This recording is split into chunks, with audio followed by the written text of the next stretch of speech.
Now we're going to continue on the thread of Kant's categorical imperative. Again, what that is Kant's attempt to establish a law of morality.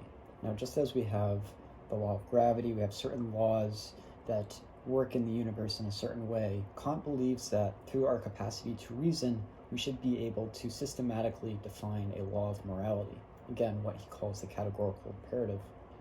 And again, what this categorical imperative says is that we ought to act on principles that we set for ourselves such that we can will those principles to be universal laws. And again, a simplified way of testing a universal principle is to ask the question, what if everybody did this thing that I'm doing? Now, for Kant, a law of morality says that you must do this no matter what, unconditionally. And the thing that he comes up with as one of kind of the duties of the law of morality, or his categorical imperative, is that you should treat other people as ends in themselves. If you treat someone as a means to an end, then you are breaking that duty that is part of the categorical imperative. And one of the examples he comes up with is that if you lie to someone, if you're lying to someone, you are directly using them as a means towards your own ends. However, there's a famous argument that goes against this claim, that being the situation with a Nazi officer and someone who's hiding a Jewish person in their house. So it goes that someone is trying to hide a Jewish person in their house from the Gestapo, and a Nazi officer comes in and asks the person, are you hiding any Jewish people in your house? Now, according to Kant's law, he cannot lie. So he has to say that, yes, I'm hiding Jewish people. That's a moral thing to do.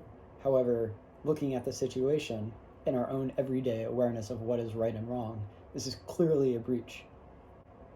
Now, you could say that the intention for you to lie to someone else is for the end of another person's life, that being the Jewish person that you're trying to save. However, law of morality must apply absolutely. There must be no conditional cases. Now, Kant tries to argue against this situation. One of the things he suggests is that if you lie, you say, no, there's no Jewish people in the house, and then that person that you were hiding actually escaped from the house, and while the Gestapo was walking away from the house, they saw them trying to escape, then you would be morally responsible for the death of that Jewish person by the Gestapo. Now, I don't know about you, but that seems like a really roundabout way of justifying not lying to the Gestapo. There seems to be something still wrong here. Another term that Kant gives us that he's aiming for in this law of morality is called the kingdom of ends. And this is a community or a society where every individual treats each other as ends. This is, maybe you could say, the goal for the categorical imperative. So if the categorical imperative is itself a means towards the kingdom of ends, that means that every action that we must do must aim towards this kingdom of ends. Which means that if we're in the situation where some Nazi is trying to kill a Jewish person, that Nazi is trying to use someone as a means towards their own ideological conclusion, which is a breach of the kingdom of the ends itself. You should never use someone as a means towards an end.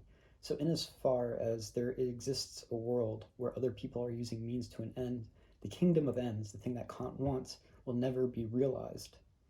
So perhaps a way of getting around this situation is when the Gestapo asks you whether you're hiding any Jews in your house. You say, yes, and I'm never going to let you have them, and then face the conflict right there and then, which can be a scary proposition, but it fits within the categorical imperative framework.